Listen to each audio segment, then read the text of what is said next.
Here's the thing. At least she's not chewing your microphone. That's the upside. She might chew your glasses, but at least she gets to keep the microphone. She killed 5 pairs of glasses between my wife and I over the last couple of weeks and months. Whoa. You know? Are you sure she's not being paid by your optician? Actually, I went to that shop and said, "Why do you have my dog on your payroll?" Welcome to the What's Your Baseline podcast, where we demystify enterprise architecture and business process management. We're here to bring best practices and lessons learned from our years to your ears, as well as interviewing friends we've met along the way on our professional journeys. My name is Roland Volt, and I'm joined today by my co-host, JM Erlinson. Hey, JM, how are you doing today? I'm doing good, Roland. It's been a really busy week. My goodness. I've had the pleasure of doing a couple of really cool things, including another interview with me came out this week, another couple of presentations happening next week. It's just been crazy busy, but I'm loving it. And, you know, it's one of those things when you get a chance to spread the best practices, get some great feedback, be able to interact with really interesting human beings and learn and grow along the way. That's what I'm about. How have you been this past little while, my friend? Well, I'm doing fine, except that I'm half blind because the dog chewed another pair of glasses again, you know. So, so if I'm a little bit too close at the camera, it's because I don't see you. But hey, it is what it is, you know. It's not a sign of age. It's just that the dog chewed the glasses. Got it. It's a different kind of experience that I have, you know. So, all right. And speaking of which, you know, we're talking about customer experience today, don't we?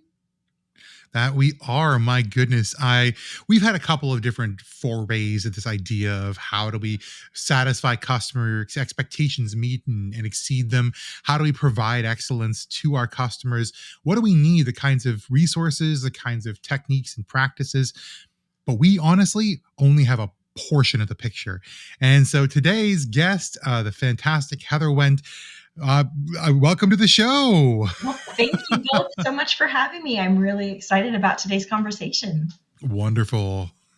Super happy to have you on the show. Yeah. But maybe before we hop into the actual topic, Heather, can you give us a little rundown of who you are and what you've done in the past and why you're here? I think that's the outcome of it, you know, that type of stuff, so that our listeners get to know you a little bit better. Certainly. So my name is Heather. I work currently for Higher Logic Vanilla. Higher Logic is a community software program, a platform. And I run the Gain, Grow, Retain community, which is a community for customer success professionals. I also am a community strategist for our customers at Higher Logic, helping them onboard, understand how to build that customer experience through a strong community strategy. In my previous lives, I have built and run a content team, a communications department, and a content team within that. And I have been a director of education for a global soft tissue company. And I even taught about a decade of high school chemistry. Wow. So a varied experience. I mean, I think when we were talking before the episode, you talked how your experience as at previous customer engaging things like teaching helped you to better understand people. I mean, talk to me a little bit about where this background helps to inform your ability to understand needs and address them with novel solutions. Of course. So teaching in general, it's a topic, right? We're teaching chemistry. We have standards. But the students don't learn at the same rate. They don't have the same foundational information. And so understanding how to teach a topic in multiple ways in a 50-minute period to hit all of those pieces so that you can bring your students along. The whole plan is not that my presentation is amazing, which it always was. Let's be honest. Of course. Okay, maybe not. But making sure that, you know, that my focus was constantly on, were the kids getting what I was teaching? Were they picking up what I was laying down? And so having quizzes, which are kind of like little surveys, and one-on-one conversations, and making sure that what I was communicating is what they were actually learning and understanding. And that's fed into everything that I've done, is understanding where is the customer at how do I get them from position A to position B? Because it's all about growth, it's all about engagement, it's all about moving the needle for them. And how do I help them to make that motion? What things do they need from me to be able to close those gaps? That is very, very interesting. And I'm pretty sure we're going to talk about it at length within the next hour or so. But before we get to this, I still do have some questions about you Yeah, from a personal side. So, what are your hobbies? What are your interests? Do you have bucket list items? That type of stuff. sure. So I would say big bucket list items is travel. I Mhm. love experiencing different cultures, different areas, and even microcultures. The U.S. is, one country, but we have 50 states, and each of those 50 states has a slightly different culture. So I enjoy going out and checking out what life has to offer, and then of course moving outside of our boundaries into other countries and seeing what makes them tick and understanding how they are, why they are how they are, and how they got there, and the great food that every culture has, making sure that I get to sample that. Oh yeah, what's your favorite dish from somewhere that's not the United States? Oh goodness. I would have to say I've developed a pretty good taste for Indian food. Love not too spicy. I cannot do the heavy heat, so I have to be careful there because it can get very dangerous very quickly. Um, It sneaks up on you and it builds. it I know, I it know. does that slow burn. Love Italian food. Love Mexican food. There's really not a whole lot that I'm not willing to at least try. And it's funny because I was not an adventurous eater growing up at all. In fact, grew up in California. Mexican food is really popular there. I hated Mexican food for most of my childhood. I also did Hmm. not like lettuce. There was just so many things that I was like, no, I don't eat that. And now that's very different. Well, you're taking chances with your palate, and you're helping other people get out of their comfort zones, which I think is kind of the topic of today's conversation.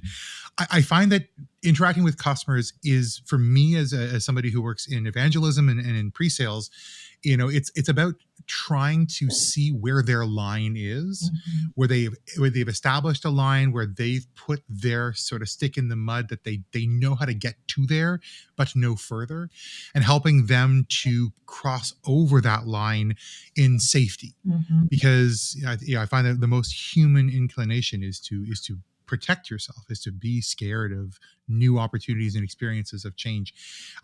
So you're working to provide excellence in customer, excellence in community, feels like a way of softening that blow. Mhm. And particularly in times of great change, which we are, I think we're really, everyone can acknowledge we're in a time of extreme change. My goodness, things have accelerated in a way that I would never have expected 10, 15 years ago. Uh, Tell me a little bit about what your sort of scope of work looks like right now.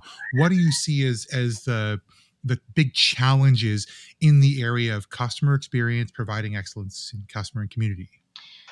Yes, I would say that probably the biggest challenge doesn't lie with the customers. What I see is internally within the organization that's utilizing the community, making sure that there's a common Oh, language and a common yeah. understanding of the impact and the capabilities of community.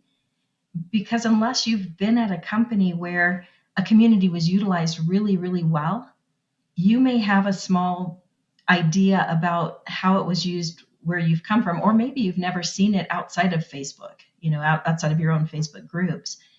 And so helping to build that vision, almost vision casting, that was something that I learned very early in my community career that I needed to do, because while I understood community, I poured myself heart and soul into learning about it.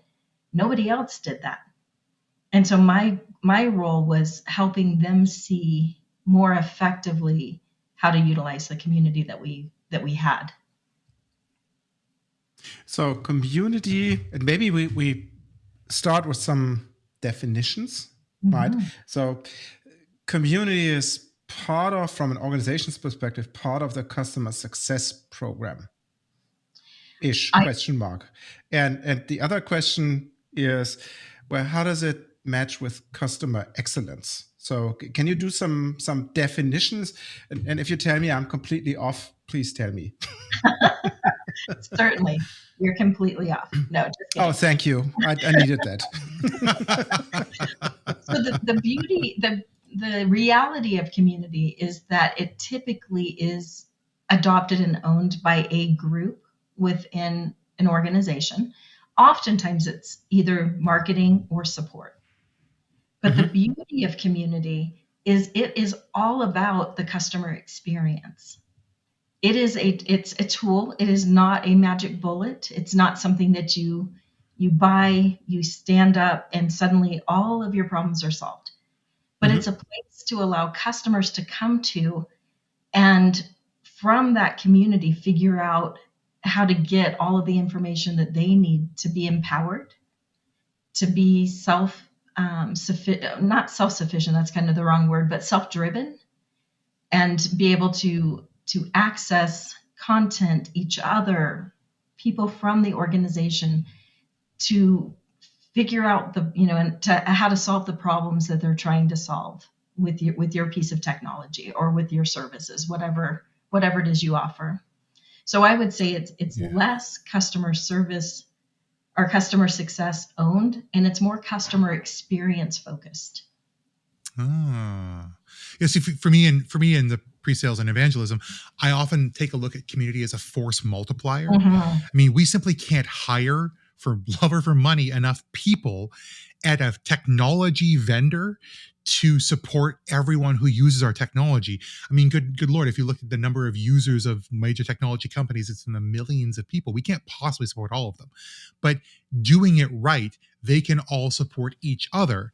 And it's not that they're representing for the technology vendor, they're representing for the solution that they're all bought into. Correct. In our case, it's process mining and process modeling. But for any technology vendor, any solution vendor, it's all about the discipline that they're trying to establish with each other. I love that. And I see that once again as like a big differentiator from company to company. Folks who really curate their communities and folks, as you said, the word self-sufficient. You corrected yourself, and I think that's a really telling thing, because I do also hear the words, well, the customer should be self-sufficient. And that feels like a recipe for failure. Correct. If you are, and the reality is, if you look at a company that doesn't have a community, doesn't have a platform that can engage the customers with each other, none of them are working one-to-one with all of their customers unless they're a startup with 5 companies. None of them are one-to-one with everybody. So what ends up happening is you're one-to-one with your strongest revenue people, right? And the rest of them are kind of left to their own devices. And if you don't have something in place for those people especially to come to feel like they're getting their needs taken care of, to get their questions answered, to remove the roadblocks, because, I don't know about you, but when I adopt a new technology, I do not automatically know all of the pieces about that new technology. I'm on Google, I am watching YouTube videos. The goal would be to go to the point of truth, which is the company itself who created this product, and be able to go to a place where I can get answers, and even better, go to a place where other people who are using the product can share how they've done it. So are you saying that the responsibility for the community is with the vendor, or is it a outside of the vendor community driven platform, or is it communities within your own organization that you have to stand up, and then all the others are just supporting cast?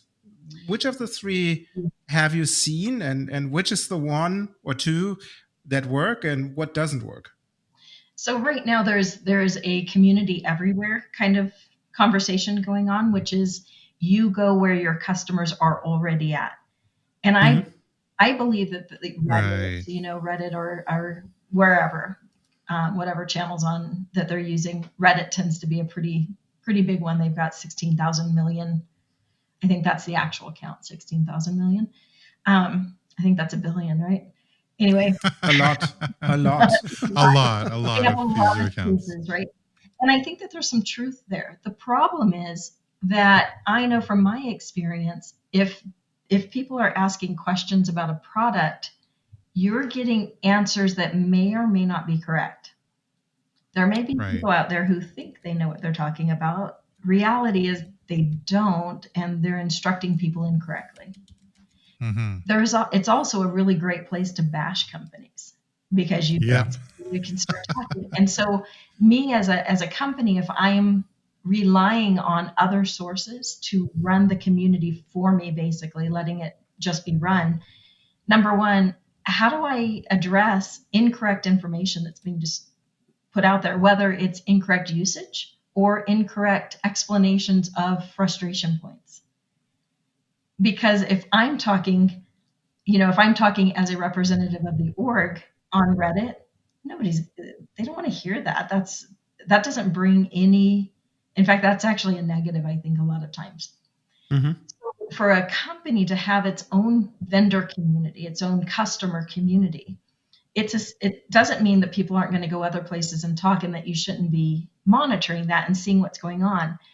But you control what's happening within your community as far as the information being given. Much easier to be able to address incorrect assumptions. Sometimes user errors are perceived as product flaws. And so, Right. if one customer is thinking that there's something wrong with the product when it's really something wrong with the way they're using your product, you addressing that in the community addresses that for the others who haven't spoken up about it but are still experiencing the same thing. That's definitely one aspect. And I'm thinking about a vendor that I'm part of the community, and they are like 750,000 people strong, Mhm. and put some effort in there. But the whole community platform became more like a glorified help desk. Oh, I can't do Yeah. this. So how do I install that and whatnot? And I lost interest, to be quite honest, because Right. that was not my problem. I was interested Mm-hmm. in learning about the experiences. How have you implemented your software? How have you solved my problem? Nerd out about some weird topics, that type of stuff. So it was not how do I use your tool, right? I can call my customer success guys because I pay for that stuff. I can buy training if I'm too stupid. I can read the damn manual. That's not my issue. I think community to me is find like-minded people and have an exchange between those like-minded people. Is that too much of an aspiration, or should I cut it down to, oh no, it's the glorified help desk? Done well, I think it's both. I think that having space where people can come to get those point in time, that right time, right place, right information. Mm-hmm. So I don't want to reach out necessarily. In fact, this is my personal experience, and maybe yours is different. When I have a problem with something, my first inclination is not to make a phone call, and it's not to hop on a chat. It is to search and try to get the answer so that I can get moving past whatever it is that's preventing me from moving forward. So part of the community is to play a role in there. Now, there are times where I can't get past, there is no solution that I can find online, and I'm going to make a call or I'm going to join the chat because it's more extensive. So part of it is kind of reducing those help tickets to free up, a strapped support team to focus on those things that can't be quick answered. It's maybe something wrong with an IP address, or it's something that's much more complicated and isn't solvable by me. So there's that. Gain, Grow, Retain, the community that I run, is all thought leadership. There is no product. All about a place to come and talk about and wrestle with the bigger picture ideas, not the implementation of your product, but how the processes maybe that surround it. Why are you doing this? Not the hows are you doing this? And more companies are creating space within their community to be able to allow that as well. And I think that as a company, as a vendor, you can take advantage of that by sharing out case studies. That's going to help continue that conversation and help make it to where people feel comfortable sharing those types of things. So I have two questions. The second one I'm going to leave to after this. The first question, on the other hand, is about this idea of intercompany collaboration on these topics of customer success. I got to tell you, I speak to a lot of customers for whom this kind of thing feels scary, it feels unsafe, because for some of them, the ways in which their customer success managers or their customer interaction or their communities work is part of what they consider their unique value proposition.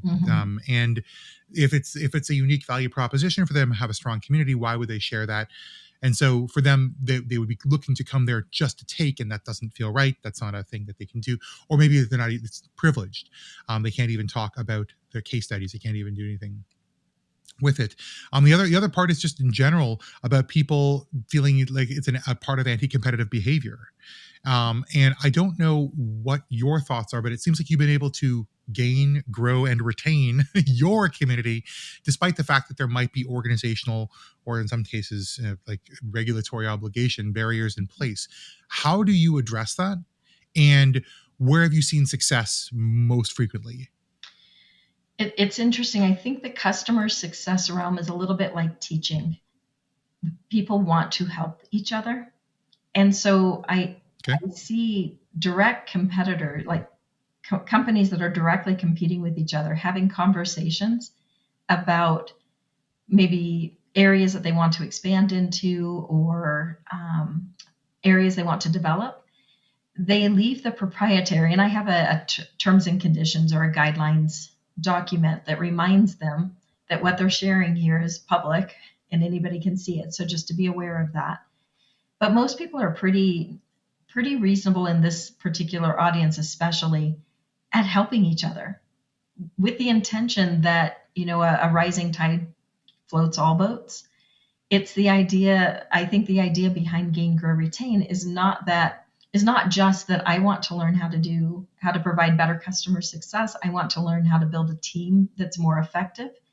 It's I want to see how to make sure that customer success survives for the long haul. And that means talking about this outside of our organization.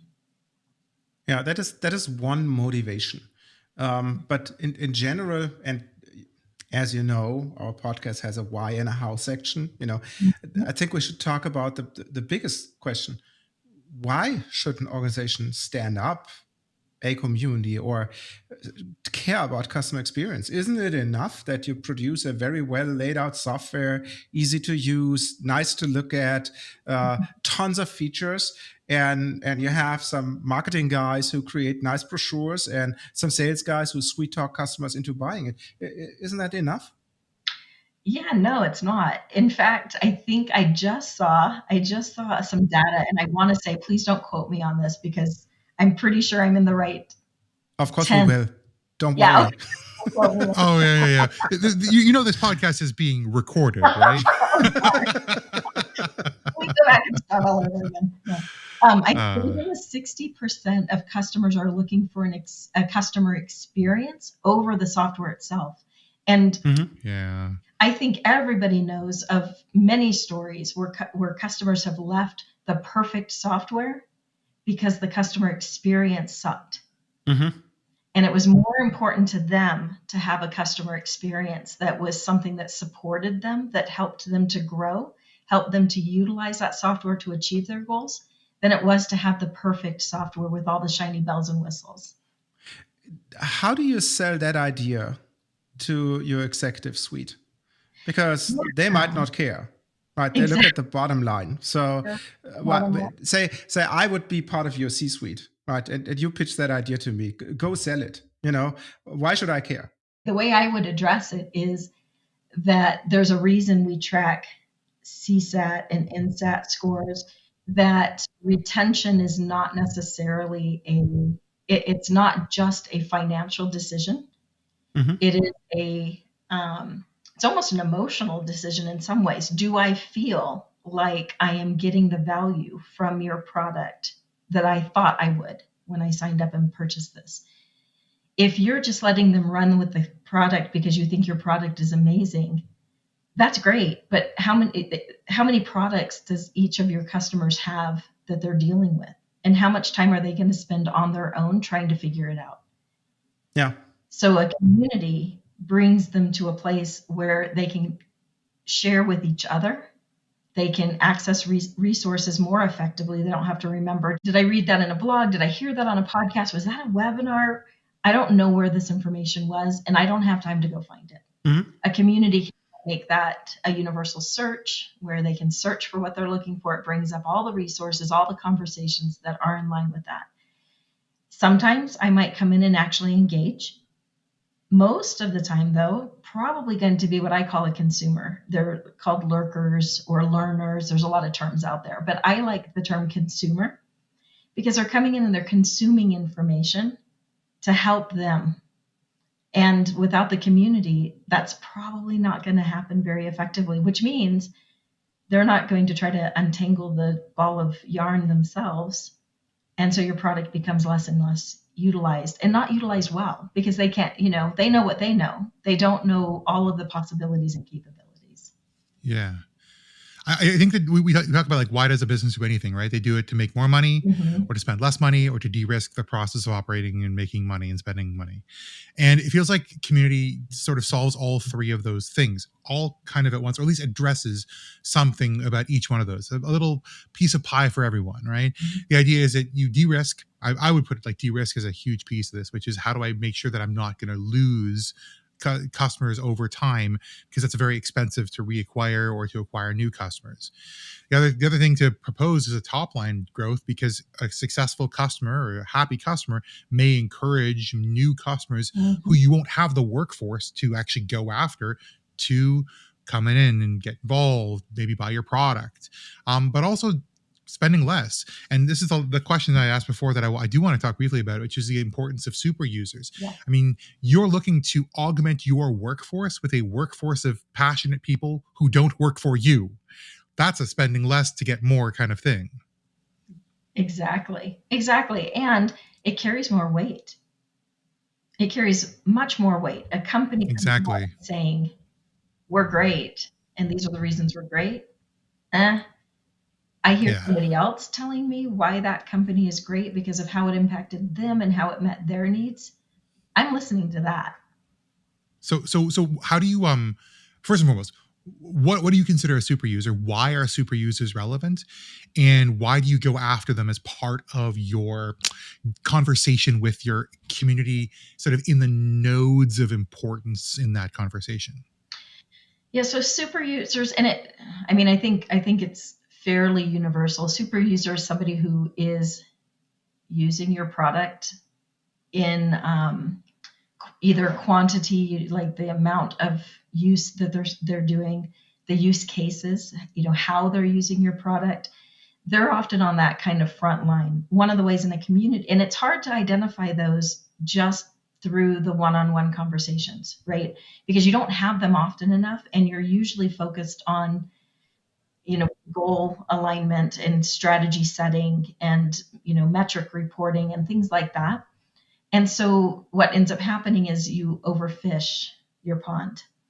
You have a handful of super users or advocates, whatever term you want to use, and you keep coming back to them to be your voices, right? And you encourage that, and that's good, except you aren't getting the variety of voices that are out there, and you're overusing them.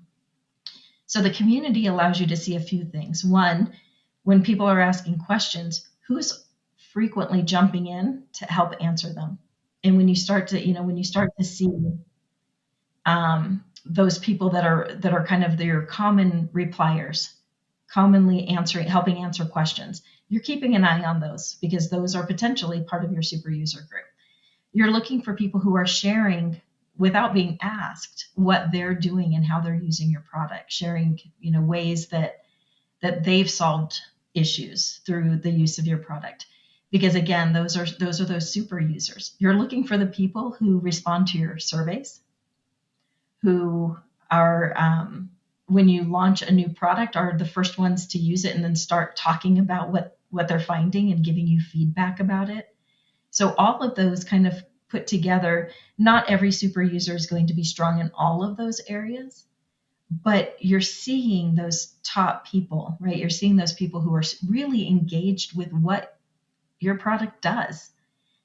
And then for me, there's a nurture track, right? There's figuring out ways to utilize them a little bit more effectively, to get them brought in a little closer. Maybe they're part of a CAB, a customer advisory board, or maybe they're an early adopter group, so that when you have a new release, they get to try it first and then give you feedback, and then they become case studies. And so there's all these things. What would be examples that you have seen of good communities? And let me take a step back. What I've seen is, for example, I'm a big fan of a data modeling tool called KNIME, KNIME, right? Because I had to learn it, and it was so helpful. Like you said, you Google it. There's tons of videos out there. They have a training program.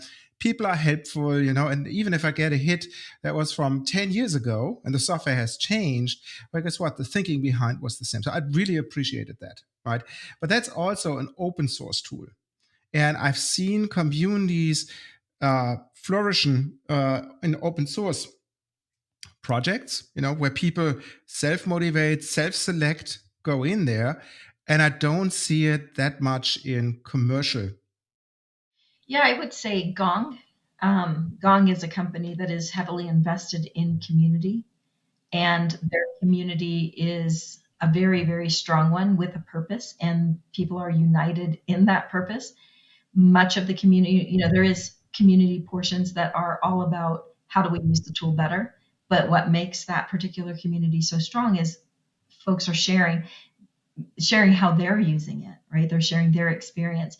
And every place that I've been, especially with technology, the company builds a technology product to do X, Y, and Z. And they build it to do that. And then a customer comes along and develops a use case for A, D, and F. We'll just throw some letters in there. Completely different, but it works. And so to be able to share that opens up the door to even more customers. And so I think Gong does a good job of that. I think Monday.com is another one that does a really strong job at digital and community, kind of bridging both of those. There's digital support for their customers, and there's space for their customers to share and interact and engage with each other. That's really cool. Well, hopefully folks on the line are thinking about their experiences, and we're going to take you out for a brief break with a little bit of music. But while we're playing that music, think about the communities you've been a part of. Why did you seek those communities out, or how did they find you? What information or best practices did you try and find from that community? And how did it help you achieve your business goals? Or did it make you feel good? Did it give you an emotional support to have a community around you and the products that you know and love? We'll leave you for a moment and come back with our second section, the how. It's just changing. The wind will blow, but it's just changing. It's just changing. It's just changing. It's just changing. The wind will blow, but it's just changing. And welcome back. Heather, this was an awesome conversation so far, and I'm pretty sure the second half of our show will be even better than the first one. I will throw a few jokes in to make sure. Yep. But I'm thinking now, obviously, we got the why part, all the bean counters are now satisfied. You convinced me as the C-suite person about why should I need a community and all that type of stuff. But then obviously the actual work begins, the how. And one thing you said in the first part was like, you need to find your people where they are. I'm paraphrasing, right? How do I do this? I'm not part of every social network in the world. There are social networks that I don't want to be part of. How do I figure out where my peeps are? Yeah, and I think there's a variety of ways. A lot of our users on Gain, Grow, Retain, because we're not tied to a product. So if you're tied to a product, it should be fairly easy. You go to the website and there's a community tab. If there's not, somebody probably needs to go in and talk to them about making sure that community is easy to find. Outside of that, you're looking for people, for groups that are outside of a product. A lot of ours come from word of mouth. So we have people who are in the community that meet up with other people who maybe have never heard of us, and they recommend us to their friends, to their peers. If you don't have that, I've done crazy things when I was looking for communities for community builders. I Google searched. I just got on Mhm. Google and searched what was out there. But I'll run into things on articles. People will mention, different articles that are out there, different newsletters. People will mention different communities that serve different purposes. And maybe a community I'm in, somebody will mention another community for a slightly different purpose that might be more in line with what I'm doing. A lot of it often feels a little serendipitous. It doesn't feel, sometimes I run across a community just randomly when I'm looking for something in that topic area, and a community pulls up. How do I know if I'm going to be a part of it? Well, one, are they charging me to get in there for the very first part? I'm not going to join. I don't want to pay for what I don't know I'm going to get.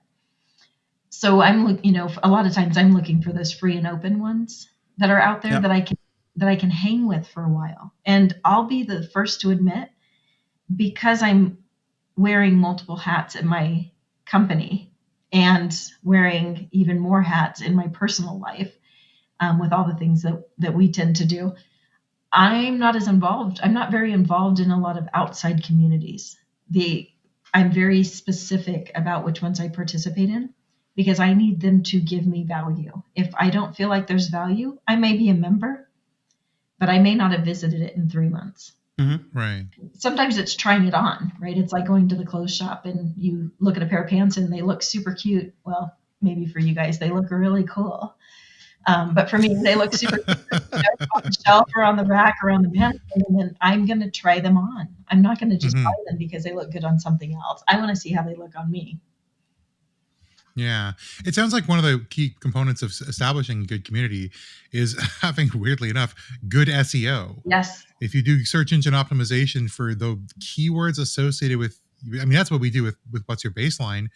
We use all of the common hashtags and things like that. But it feels like if you're looking to set up like a Reddit page, a good example is I search on Google for advice on stuff all the time, whether that be from cooking or whether or not it be like there's a walk that I'm looking to, a very long hike around an island in Japan, and there's a community that I stumbled across it. Part of it was looking for things on Google. Part of it was also that I got fed that community by the algorithms on social media sites, because they had properly tagged themselves. So when it detected that this might be something interesting to me, it served it up to me as if I had searched for it, because the algorithm wants to get engagement. And if your community can offer engagement to a third-party source, it seems like they would like that. Yep. Yes, you're very right. If you've locked your entire community down, and I actually, the first community I started with was locked completely down, members only. And I was making a big push for having a space that was open for, I would call it community curious, people that were interested in learning a little bit more about the company that I worked for, but they weren't customers of ours. They hadn't purchased.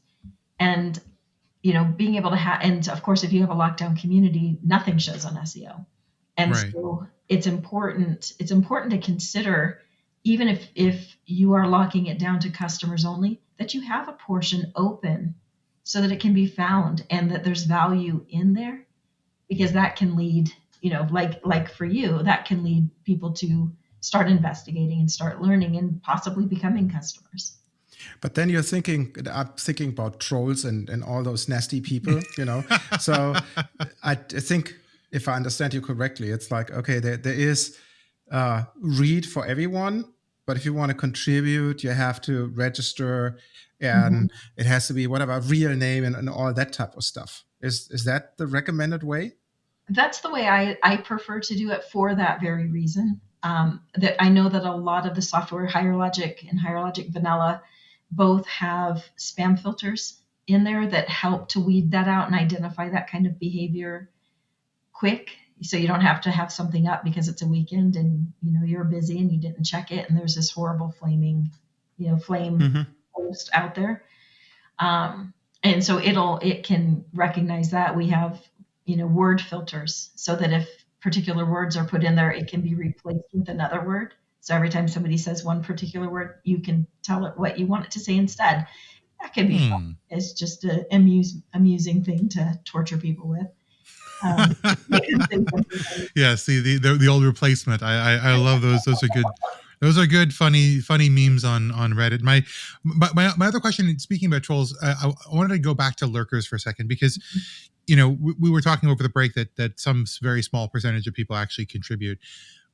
You're looking to create a community. That community obviously has to have active contributors. How do you create an easy path for someone to go from lurker to contributor to potentially eventually super user, Right. or like moderator in your community? Like what are some gifts you can offer, that sort of like the hooks that you can offer to people to get them to do that, and how do you sort of support them along that journey, or do you just sort of let it happen organically? Tell me about that journey. Sure. So for Gain, Grow, Retain, we don't have swag. We don't actually have a budget right now. It's all through sponsorships, and I'm just rolling out this year's sponsorship. I'm a little late, but we had some upheaval in leadership, and so here we are. I can say I've never given swag or paid anybody to contribute. All of our content is user generated. And so when I say gift, I don't mean like literally like stuff. I mean like, how do you offer them like a something that they want? Yes. So it's what's in it for them to get them to go from lurking to doing. So the way, first of all, I send out an email to the entire population, and I frame it as has GGR been valuable for you? Would you like to give back? And then I have just a form. We use Monday.com, and I have a form that's created in that, and it has the different areas they can contribute. So maybe they're part of our volunteer program. Maybe they're a blog post. When we were doing regular podcasts, maybe they were interested in being a guest or hosting a webinar. And so I have a lot of options for them, and then I have space for them to sign up. The first time I did that, one email, at the time we had about 6,000 members, I ended up with about 200 responses. Whoa, that's a pretty good response rate of like new contributors. Exactly. And what they get out of it is, on anything that they're contributing, I put their bio, so they can tell a little bit about who they are. And if they're a consultant or they work for a company and they're trying to get awareness, part of that bio can be some information about that company. So personal bio, business bio. They also get a badge on the community that says, I was a 2024 blog contributor. I didn't get this rolled out, and I do it a little bit differently now. Team of one makes it, sometimes I have a lot more ideas than I have bandwidth. But, I use a contributor spotlight, a chance to do like a 5 quick questions and post that for people to read and learn more about that particular person. We did that here at What's Your Baseline as well, and somehow it fell asleep. We called it Meet the Maker, and we're asking the guests to talk about it, and they posted puppy photos and all that type of stuff in there, which was actually, I found really interesting, to see, oh, this is how that person is actually in real life, But yeah, it's also gamification, and we had an episode about gamification and all those things there as well. But we're talking about digital communities. Right. Is that all? Is that the end all, or how is it different to? And I liked a lot a community called Creative Mornings. Have you heard about those? I think I have seen that come across. I haven't investigated, but I'm pretty sure. Yeah. So what they did is that there was a designer in New York who had an idea about, hey, why don't we meet one morning every month, try to find a sponsor for the coffee, and we have one presenter. And this actually franchised to different cities. So you have Creative Mornings New York, Austin, Pittsburgh, Seattle, Vancouver, whatever, all those different towns, and it's spread worldwide now, right? And it's obviously not paid by anyone. It's people want to have that exchange with their peers, right? I think this is super powerful. I found that examples super fascinating. And obviously, since they're designers, they also have interesting conversations and nice slides and all that type of stuff, which I'm a sucker for, anyways. But I like that a lot. Hmm. Definitely. And I think, that's one of the things that we're doing in GGR and I've been working towards doing. So part of it is sponsorships, right? You have to have a little bit of money to support that. But we do live events. Last year, Mhm. we did 5 of them across the US, brought people together, no charge for the attendees, because that's how we want it to be free. Everything is free in GGR, which is really nice. But we get together, we have either a speaker or a panel. And then my favorite part, and we just kind of revamped it. This is my first year doing it start to finish myself. A lot of firsts this year. We just did one in San Francisco, and we had about almost 90 customer success, mostly leaders, come together around the topic of protecting your seat at the table. Mhm. And the pillars that I use for that are varied, so that regardless of where we are, somebody in that area will probably be a expert in one of those pillars. So it's not the same questions, it's not the same conversations every time. It's more adapted to who we have in that area and kind of what the focuses are. But the bottom line is, how do we make sure CS survives? Right? There's a Mhm. lot of conversations about rolling it into other teams and kind of dispersing it a little bit in certain areas. Um, After the panel, we let them move into small groups, breakout groups, and then they discuss questions in smaller teams and they talk. What are the problems you're coming up with? What are the obstacles? What are some solutions you found? What are some ways that you found to be successful in this particular area? And they talk about that for a good 20 minutes. In fact, I have in my hand right now a document that I used at my last one where table leaders captured key takeaways at their table, and then I'm turning that Nice. into a content piece. And they like to see their name up in lights as sort of a contributor to these collective Exactly. documents. Exactly. And everything that we do, whether it's a blog or a podcast or they're a speaker at the live event, we're giving them graphics to share with their network. I'm giving them links to what they wrote so that they can, so it's all about most people. There's an altruistic part to it. They want to share what they know with others because it helps people. But there's Hmm. also the part that is by me sharing, my name is out there a little bit more as well. And so it feeds kind of both halves of somebody wanting to grow professionally and grow their own personal branding and helping others. And so it blends it into this nice space where they don't feel bad, like, hey, this is all about me, because it's not, but it's partly about me. Mhm. Some of this is for my benefit. I'm going to benefit out of this, but the big piece of it is I'm sharing information that you might need as a peer of mine. So now I've a really practical question and a best practice recommendation I'd love to get from you. Let's say I'm a technology company or that wants to both have a thriving community that is self-sustaining as well as inject sales perspectives Mm-hmm. or new product innovations into things. How do I manage being authentic but being deliberate in a community? It's a fine line, right? Yeah, it really It's a is. fine line and it's easy to cross. So for me as a community manager, what I've always focused on is it's education first, which builds our brand. I know that when I was starting to learn about community, my first community role, they hired me with I had to Google search what community was. I had no idea. And they hired me anyway. They actually came to me and asked me if I would be their community manager, and I was like, sure, but I've never done this and I'm Google searching it right now as we talk. Um, During that time frame, I found a lot of different organizations, a lot of different groups that provided a ton of content, and they had a paywall. Right, there was a free, and then you could pay and you could get more in depth in how to's and the actual practicality stuff. I never paid because it would have come out of my pocket. There wasn't a budget and they were pretty pricey.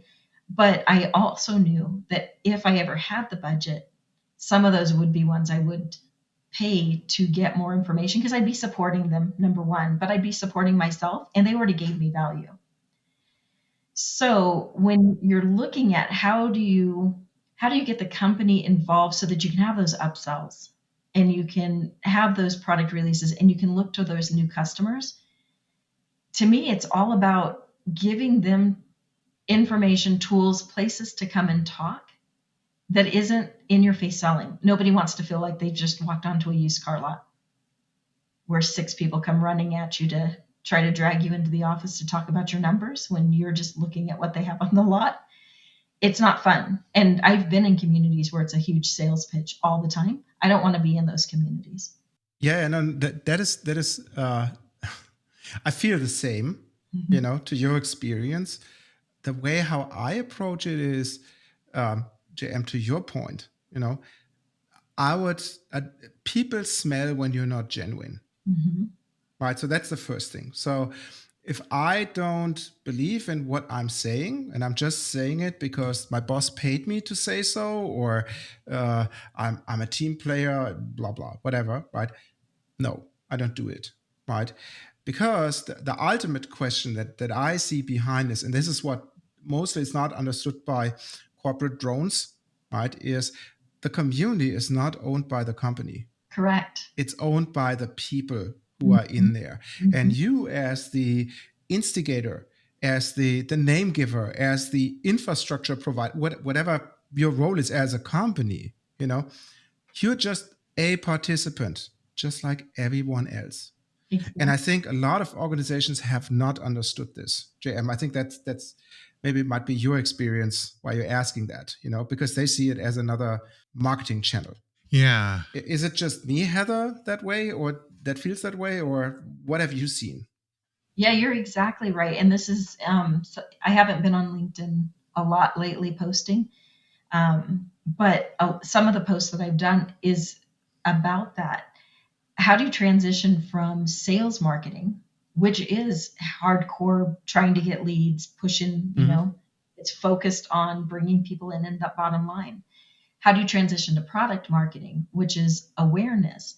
What you're doing is you're actually providing a service, because if you have if say you take a look at your swath of products that you offer within your company, and you have something that's underutilized, but it's really valuable to those who are using it. It's underutilized because awareness isn't there, most likely. People don't understand how to use it. So now you focus your attention on, those case studies, sharing out what's in it for me for this product. Why would I want to adopt this? Even if it's a free piece, right? I mean, I've seen this in every company I've worked for.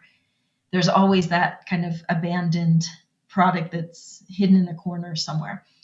So by doing that, you're not selling to people. You're helping them solve problems more effectively. And if that's the mindset you have, that you're helping them help themselves or helping them achieve their goals, that is an authentic place to come from.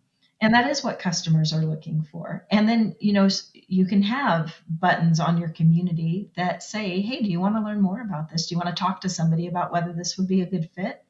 But that's your customers choosing to push the button. It's not pop-ups that keep flying up in their face with forms. Hey, fill this out so you can get on our mailing list and somebody can call you. It's not that, because nobody wants that.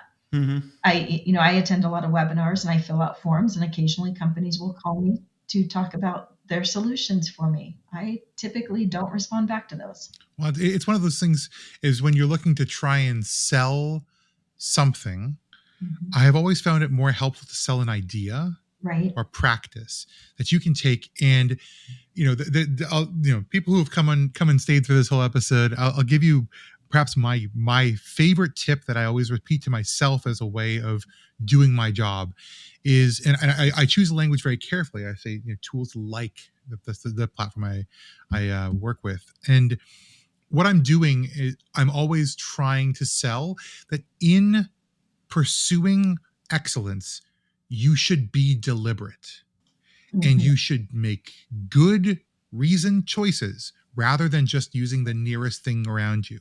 And you should build a practice rather than haphazardly delivering like whatever is assigned to you. And if you build your practice right, and you build good, good practices, good ways of operating into it, I believe that you will choose the platform I'm trying to sell.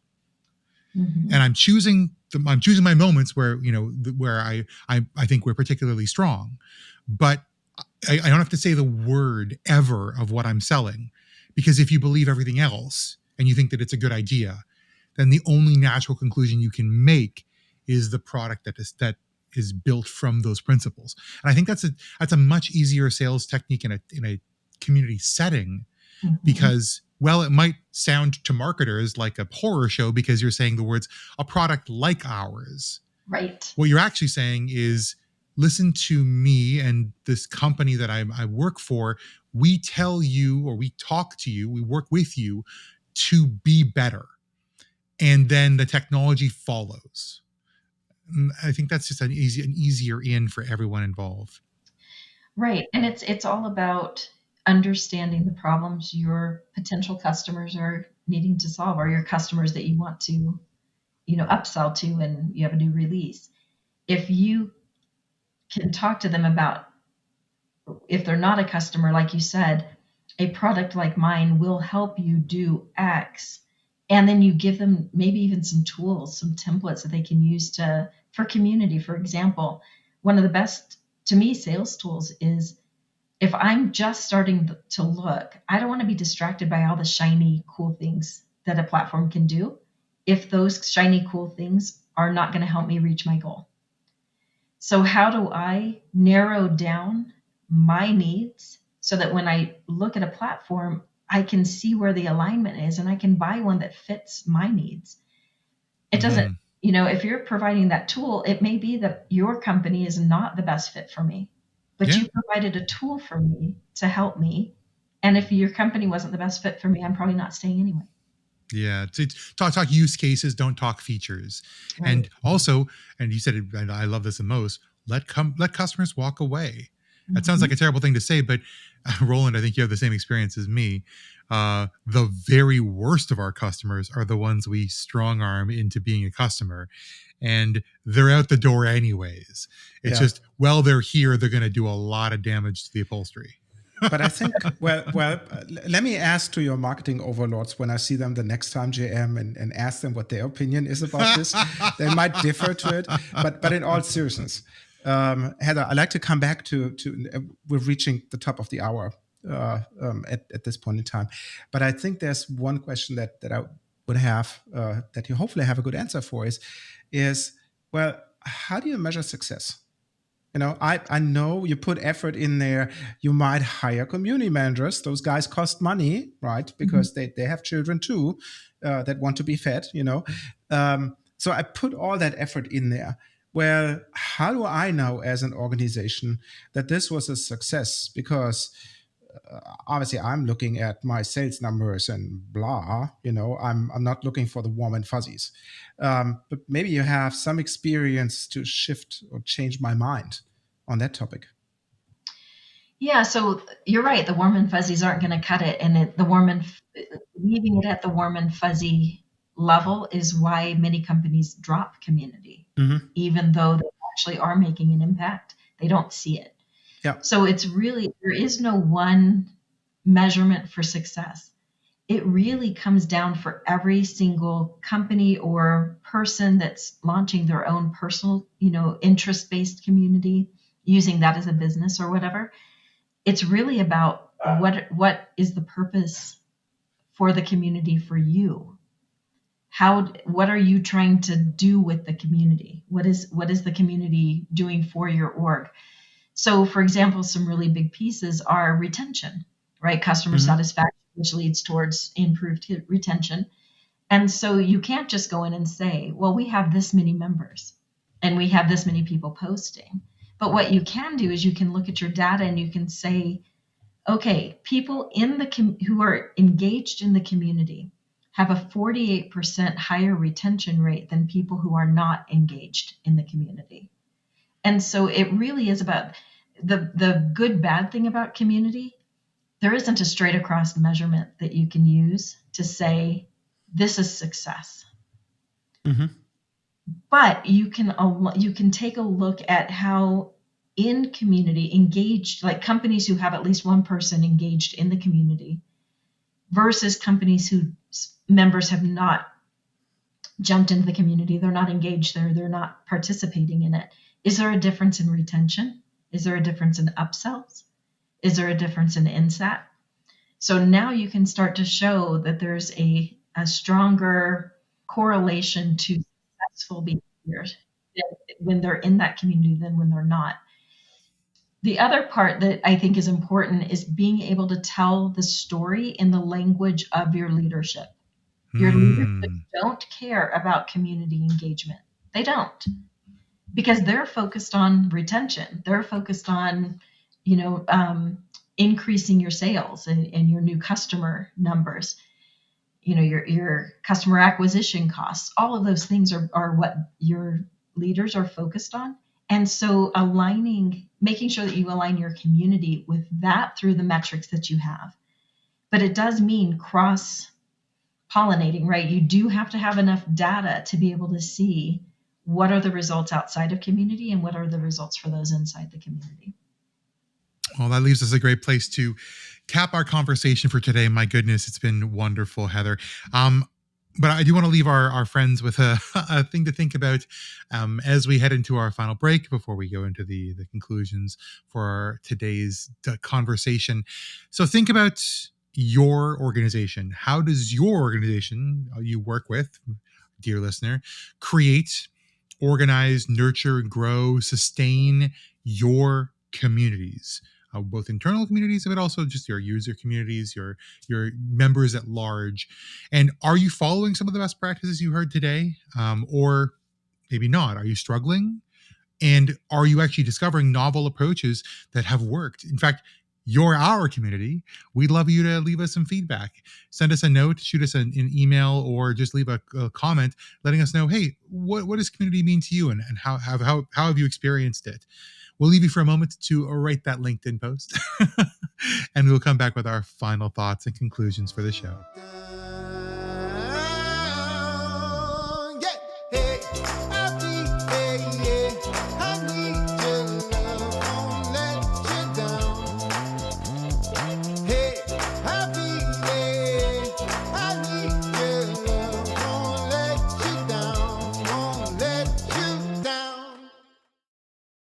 And welcome back. So this was a fascinating conversation with you, Heather. Thank you for this.